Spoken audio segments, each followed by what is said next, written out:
Today in our 2017 Ford Explorer, we're going to be taking a look at and showing you how to install the CURT Class 3 Custom Fit Trailer Hitch Receiver, part number C13386. So here's what our hitch is going to look like once we have it installed. It is going to sit just below the bumper, but mainly what we're going to see sticking out is the receiver tube. It's a Class 3 hitch, which means it's going to give us a lot of different options when we go to mount up our accessories since it has that 2" by 2" opening.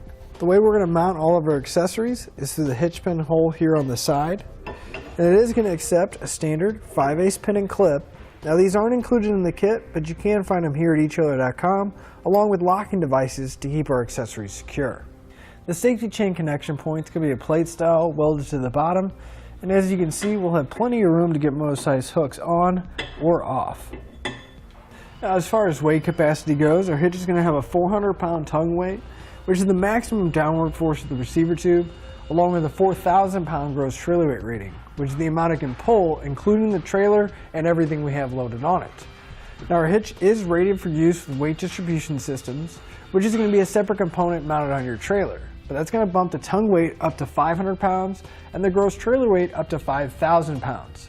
Now with all those numbers in mind, you always want to double check your Ford's owner's manual and never exceed the manufacturer's recommended weight.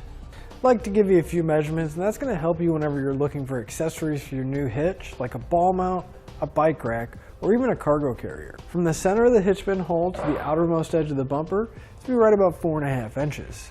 That measurement is going to come in handy when you're looking at folding accessories to make sure you have enough clearance and that they're not going to come in contact with the rear bumper. From the ground to the inside top edge of the receiver tube opening is right about 16 3/4 inches. That measurement is going to come in handy when you're looking at a ball mount to make sure you find the appropriate rise or drop to match to your trailer. So now that we've seen what the hitch looks like and gone over some of the features, let's show you how to get it installed. To begin installation, we're going to come underneath our Explorer. We're going to need to lower our exhaust down so we can have some room to work, but we want to make sure that it's supported before we lower it down. So I'm going to be using a support strap. I'm just going to hook it to a solid point somewhere on the frame, or any solid point you can find. Then we can tighten it up so we can make sure that it'll be supported once we loosen everything up.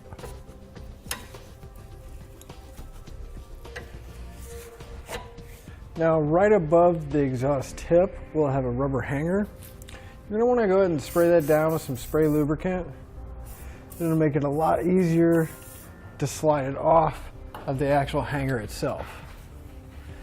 And we can just use a pry bar, and we're going to pry on the hanger until we can get it to slide completely off. And once you have that one removed, we'll remove the other side as well. Now if you need a little more room than that, we can move right where our exhaust lies at, and we'll have another hanger. And then for the isolators that were directly attached to our muffler, we're going to want to pull these off of the hanger itself. Maybe a little difficult just because there's nothing really to pull against. But if you spray them down with some lubricant, it should come off a little bit easier.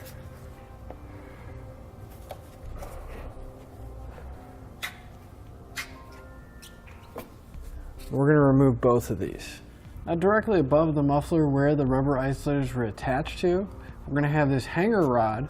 It's going to be attached to the bottom of the frame using these 2 bolts. So I'm going to grab an 18mm socket and I'm going to pull those bolts out.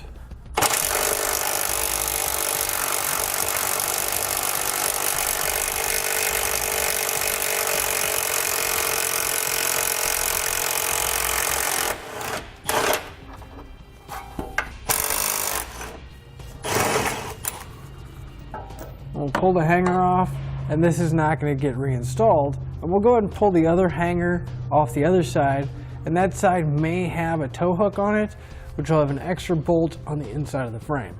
On the driver's side, we're going to have 2 mounting points.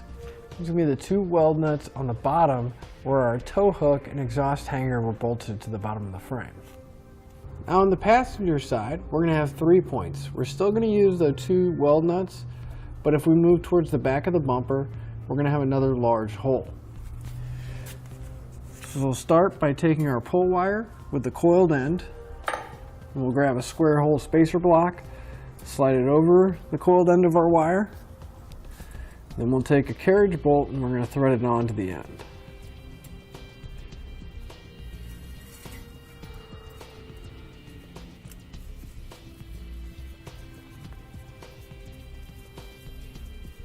Then one piece at a time, we'll thread our carriage bolt into the frame. And we'll take our spacer block, push it in as well.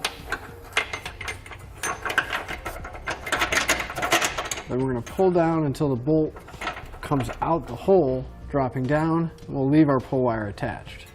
On the side of our hitch here, you'll notice that we're going to have this tab. This tab is going to be so that we can remount our exhaust hangers. So we're going to take one of the long bolts and a flat washer. We'll grab our exhaust hanger. We're going to put the bolt through. We'll go through our tab. Then we'll put another flat washer.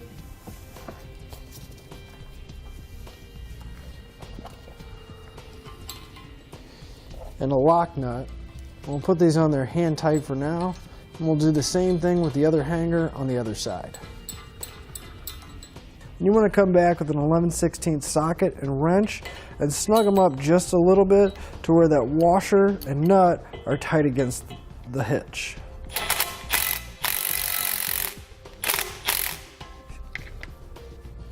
But you're still able to move the hanger and rotate it. And we'll tighten up the other side as well. Now with an extra set of hands, we're going to lift our hitch up. And on the passenger side, remember to feed your pull wire in to that hole at the very back of the hitch.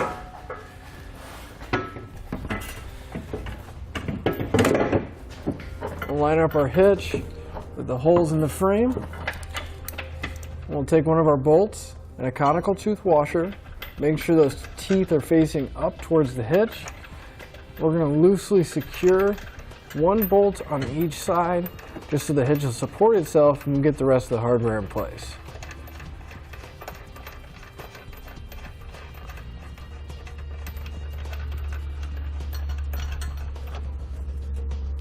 So then we can remove our pull wire. We're going to have a 1/2-inch flange nut that's going to secure the bolt down. Whenever you're tightening it up, you just want to be careful not to push the bolt back into the frame whenever you're getting it started. Now I'm going to come back with a 19mm socket and snug up all my hardware.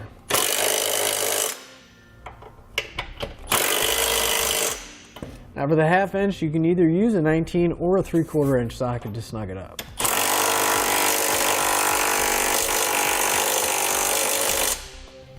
I'm going to come back with a torque wrench. I'm going to torque all my hardware down to the specified amount in the instructions.